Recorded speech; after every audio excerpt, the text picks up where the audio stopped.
예수를 믿는 사람들은 세 가지를 기본적으로 외우게 되어 있습니다. 첫 번째가 주기도문입니다. 이렇게 기도하라 예수님께서 말씀하셨기 때문에 기도하는 사람들은 그렇게 기도해야 합니다. 두 번째가 십계명이죠. 우리가 하나님의 말씀을 어떻게 지킬 것인가를 말씀해 주는 계명입니다. 할 수만 있으면 지키며 살아가야 합니다. 계명은 잘 지킬수록 좋습니다. 세 번째가 무엇인가 하면 사도신경입니다. 우리 믿음의 내용이에요. 교회를 오래 다녔으면서도 예수 믿지 않는 사람들이 교회 다니는 사람들은 무엇을 믿나? 라고 물을 때에 제대로 대답을 못하는 사람들이 의외로 많습니다. 매주일 사도신경을 외우면서 자기가 무엇을 믿는지를 잘 모르는 사람들이 의외로 많다는 거예요. 우리가 이 모든 성도들은 사도신경을 외우는 것으로 만족하지 마시고 내가 믿는 믿음의 실체와 내용을 분명히 알아 믿지 않는 자들에게 온전히 증거하는 하나님의 사람이 꼭 될 수 있기를 간절히 바랍니다. 그래서 격주로 2월달까지 우리가 외우고 있는 사도신경이 우리 믿음의 중심, 신앙의 중심을 어떻게 말하고 있는지를 함께 말씀을 통해서 나누고자 합니다. 신앙의 기초를 알아야 하고 믿음의 골격을 알아야 쉽게 미혹되거나 무너지지 않습니다. 예수를 믿는 사람은 성경을 덮어놓고 믿어서는 되지 않습니다. 성경을 펼쳐놓고 하나님의 말씀을 제대로 믿는 자가 되어야 합니다. 우리 신앙의 기초와 중심은 누가 뭐라고 얘기해도 성경입니다.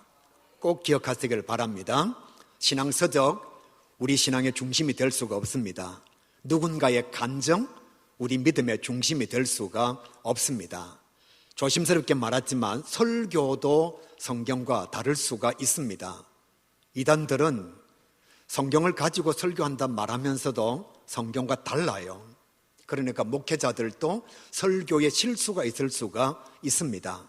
의도한 것이냐 실수냐의 차이는 나타나겠지만 설교를 잘못할 수 있다는 거예요. 그러니까 예수를 믿는 사람들은 설교보다 더 중요하게 생각해야 하는 것이 무엇인가 하면 성경 말씀입니다. 하나님의 말씀인 거예요. 사랑하는 성도 여러분, 제가 실수할 수 있습니다. 성경 해석 잘못할 수 있습니다. 그러니까 여러분이 항상 가까이 해야 하는 것은 성경 말씀이에요. 이 목사님과 저 목사님의 설교가 틀릴 때에는 우리의 기초와 중심이 무엇인가 하면 성경입니다. 하나님의 말씀으로 돌아가서 날마다 바른 신앙 고백을 가지고 하나님께서 원하시는 바른 신앙의 삶을 영위하는 우리 가야교회 모든 성도 다 될 수 있기를 간절히 바랍니다. 성경은 하나님의 말씀입니다. 그래서 성경은 하나님에 관해서 말씀하고 있는 거예요. 하나님에 대해서 말씀하고 있습니다. 하나님께서 주신 말씀을 기록하고 있는 것이 성경이에요. 이 성경을 통해서 하나님을 분명히 알아야 합니다.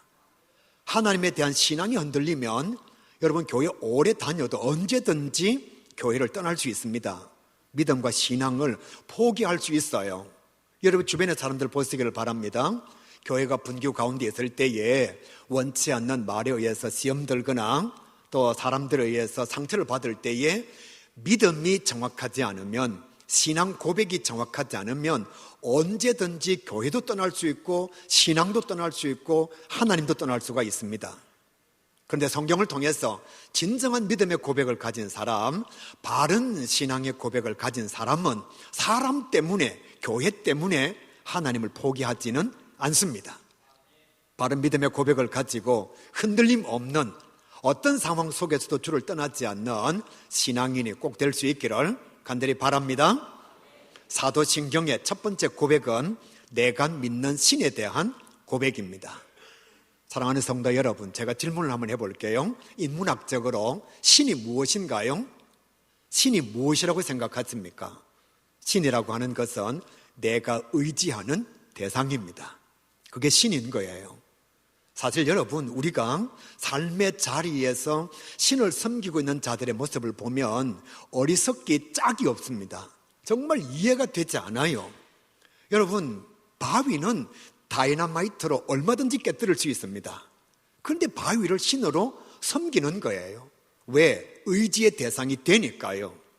해와 달 아무것도 아닙니다. 그냥 돌덩어리고 흙덩어리예요. 아무것도 없습니다. 생명체도 없습니다. 그런데 여러분, 연초가 되면 해마디를 하면서 소원을 비는 거예요. 그게 뭐가 된다고요?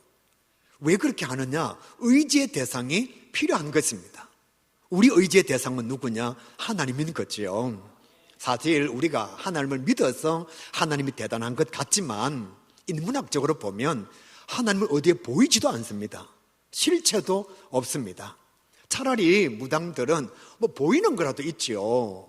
불교의 절에 가면 그래도 사람이 만들어 놓은 부처상이라도 있지요. 또 점쟁이한테 가면 부적이라도 주지요.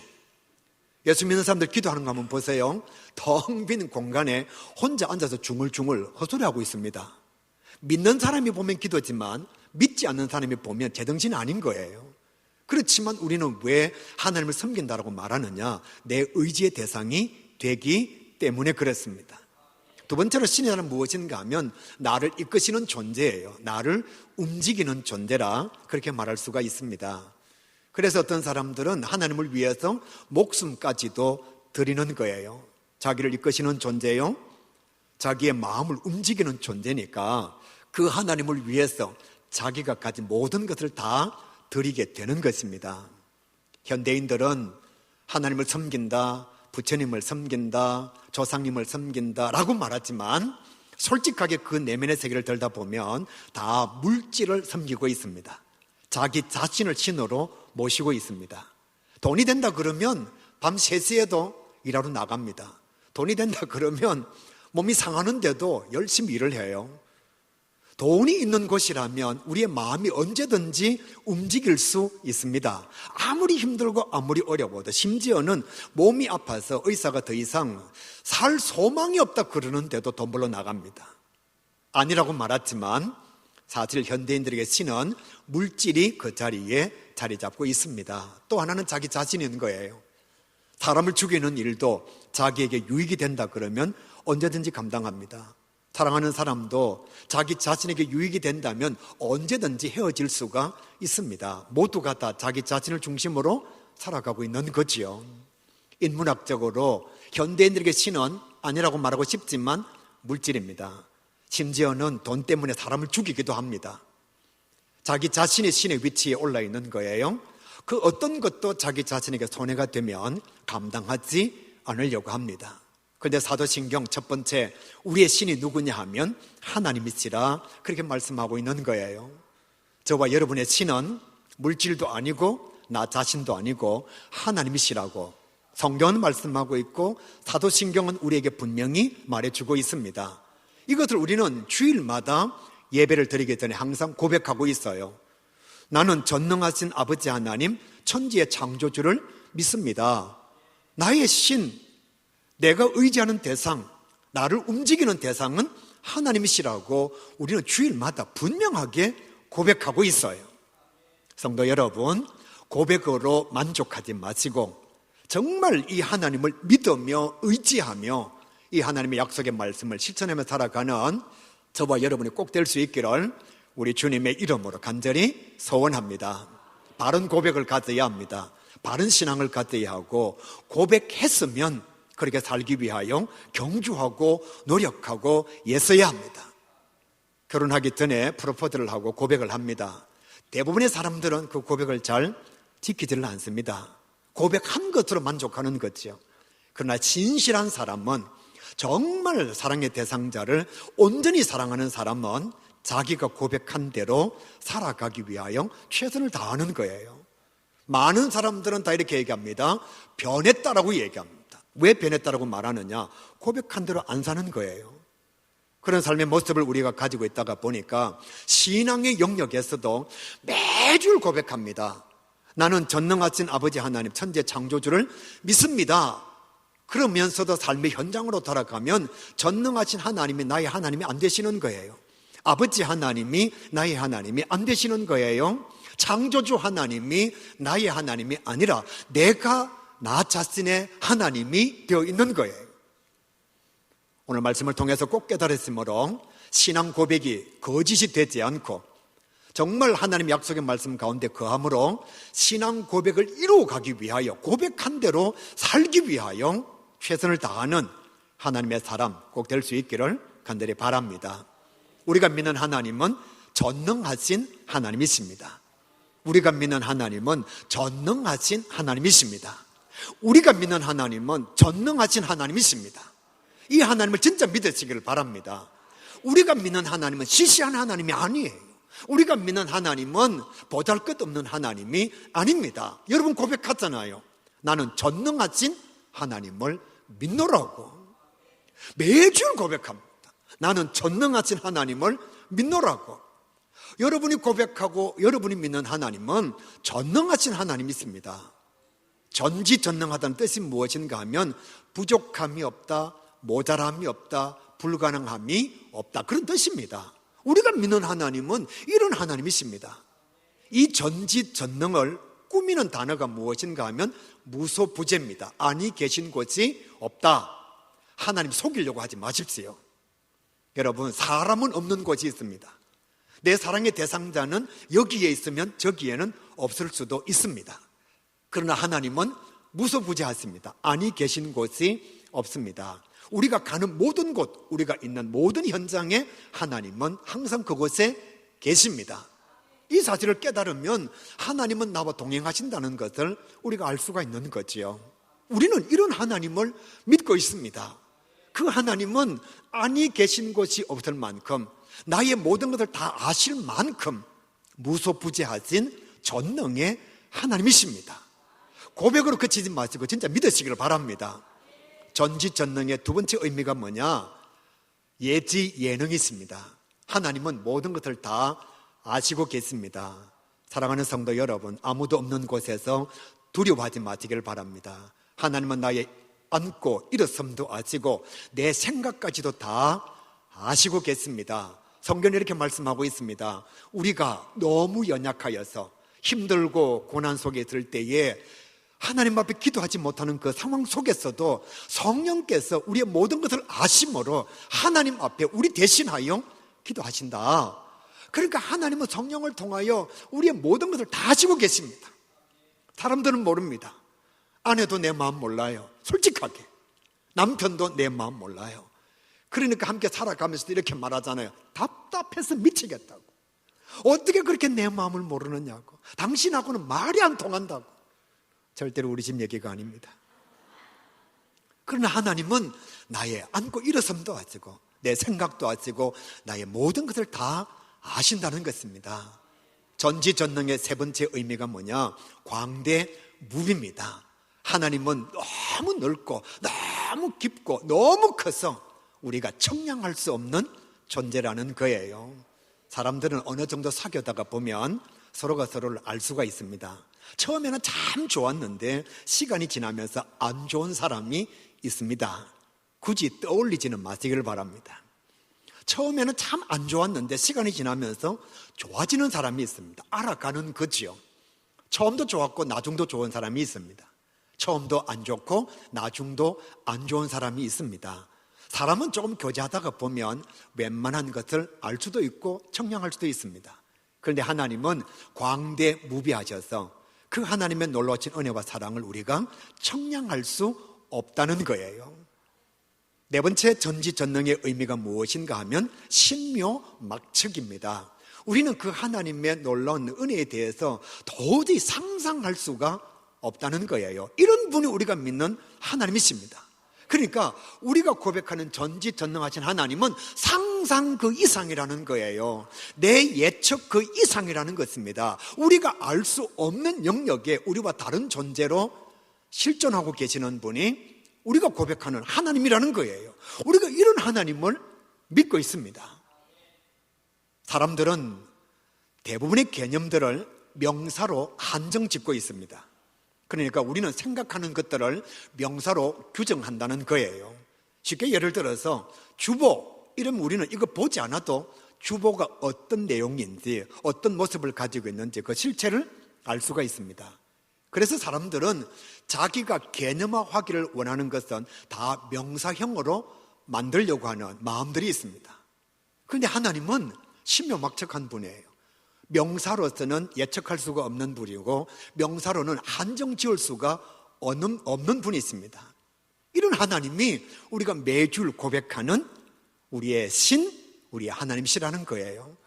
그래서 사랑하는 성도 여러분, 진짜 이 고백이 여러분의 진심이 담겨진 고백이라면 우리의 부족함을 하나님 앞에 아뢰어서 전지전능하신 하나님의 능력을 덧입는 자가 되어야 합니다.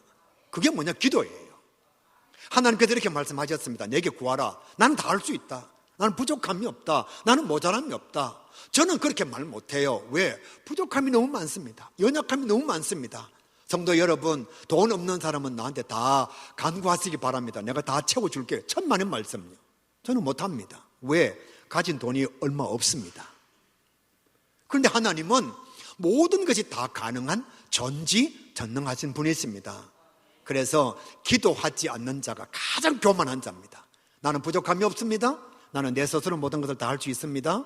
나는 하나님 없이도 살아갈 수 있습니다 라고 생각하는 사람은 기도하지 않는 사람이에요. 기도하는 사람은 정말 하나님을 신뢰하는 자들입니다. 나는 연약합니다. 나는 부족합니다. 그러나 내가 믿는 나의 신 하나님은 전지전능하신 분이십니다. 그래서 내가 주님께 나의 부족함을 아릅니다. 내가 기도함으로 말미암아 하나님의 전지전능하신 은혜가 임하기를 원합니다. 이것이 기도의 자리입니다. 그래서 사랑하는 성도 여러분, 사도신경의 첫 구절, 나는 전능하신 아버지 하나님을 믿습니다 라고 고백하는 사람은 기도하지 않을 수가 없습니다. 히스기야 시대 때 전쟁이 일어났어요. 여러분, 전쟁은 정말 어렵고 힘든 일입니다. 전쟁에서 지면 아무 소용이 없어요. 히스기야가 전쟁이 일어났을 때 어떻게 했느냐? 나는 부족하니까 전지전능하신 하나님 앞에 내가 기도해야 되겠다. 그래서 히스기야가 하나님 앞에 나아가서 간절하게 기도합니다. 결과는 하나님께서 히스기야의 부족함을 채워주셔서 말도 안 되는 방법으로 전쟁에서 승리하게 주셨습니다. 히스기야의 부족함이 기도함으로 말미암아 전지전능하신 하나님의 능력으로 나타나게 된 거예요.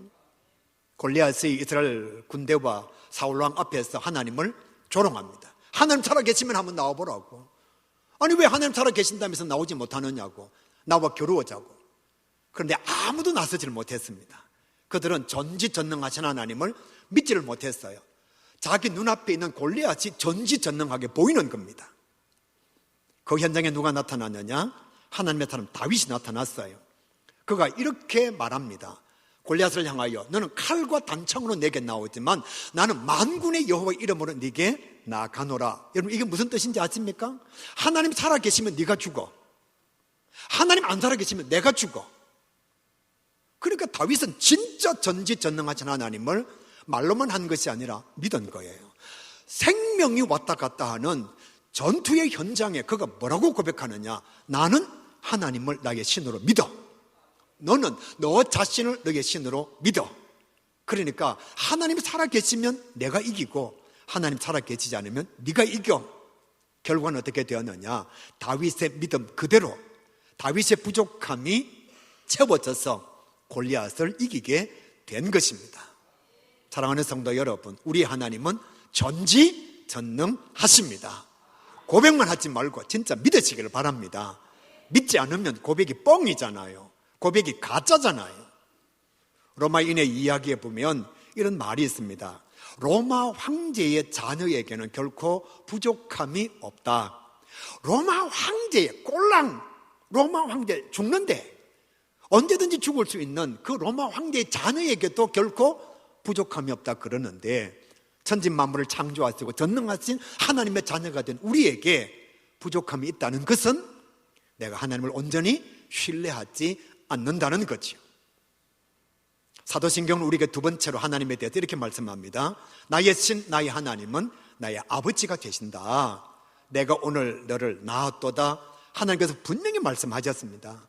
에베소서 3장 14절 말씀해 보시면 하늘과 땅에 있는 각 족속에게 이름을 주신 아버지 하나님, 히브리서 12장 9절 말씀에 나의 영적인 아버지, 바울은 이렇게 고백합니다. 우리는 다 하나님의 자녀.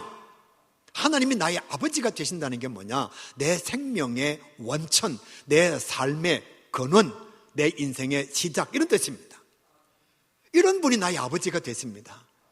하나님께서 나를 낳으셨습니다. 다시요, 하나님께서 저와 여러분을 낳으셨습니다.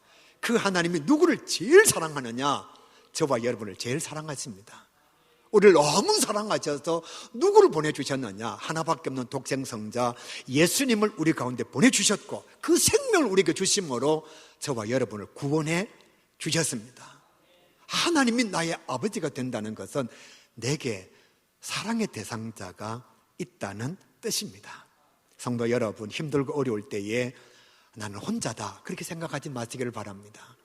우리에게 생명 주시기까지 우리를 사랑하신 아버지 하나님이 계십니다. 힘들고 어려울 때에 사람들은 내 곁을 떠나도, 부도가 난다 그럴 때에 형제 자매들은 나를 외면하여도, 육신의 질병으로 오랜 세월 병상에 누워있을 때에 정말 친한 친구도 내 곁을 떠난다 할지라도 다윗의 고백처럼 하나님은 나를 버리지 아니하시고 나의 아버지가 되어 주신다는 거예요. 우리는 혼자가 아닙니다. 세상에서 외톨이를 할지라도 하나님은 끝까지 나를 사랑해 주시고 나를 인도해 주십니다.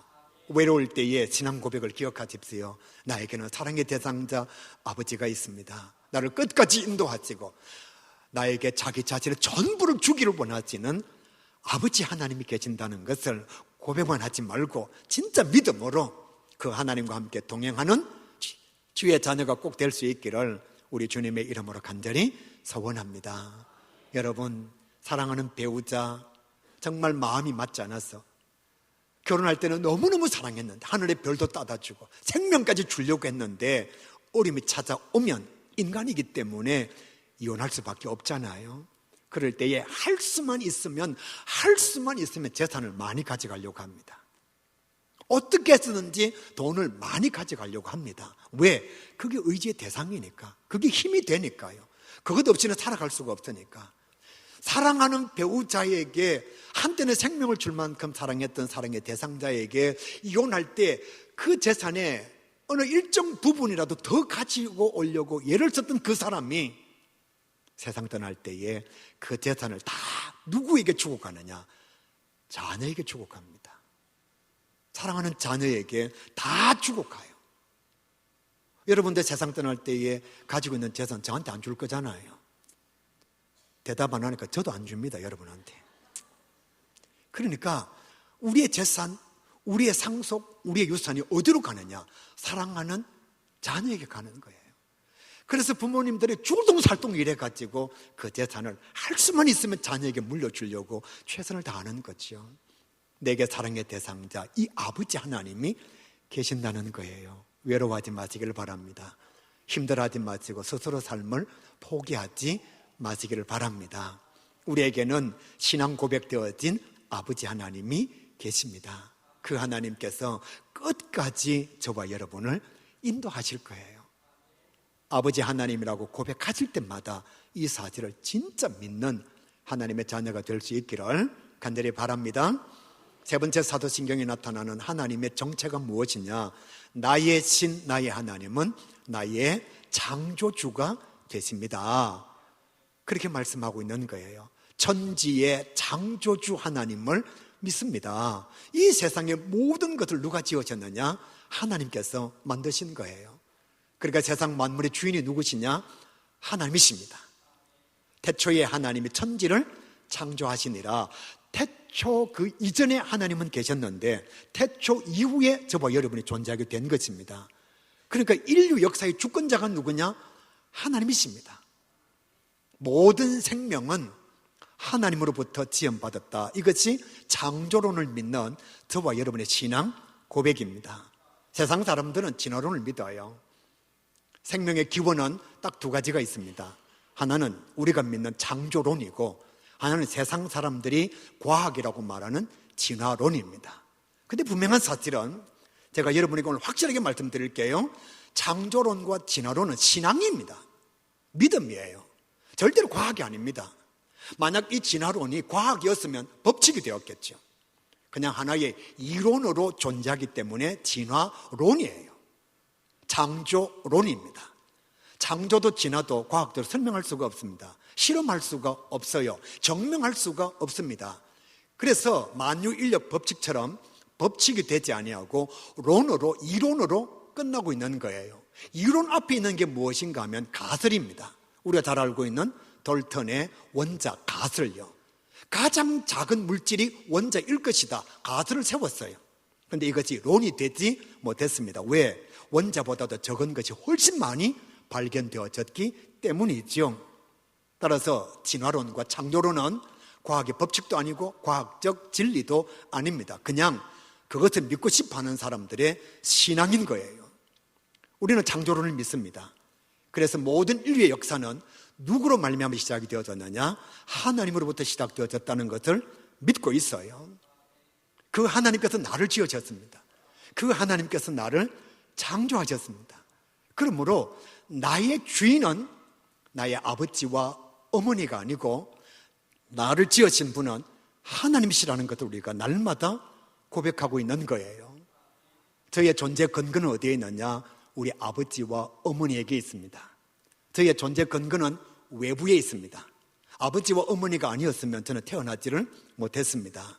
저희 아버지와 어머니는 할아버지와 할머니와 외할아버지와 외할머니에 의해서 태어났습니다. 계속해서 올라가면 제일 위에는 외부로부터 존재 근거를 가지지 아니하고 자기 자신 안에 자기의 존재 근거를 가진 존재가 있어야 합니다. 스스로 있는 자가 있어야 된다는 거예요.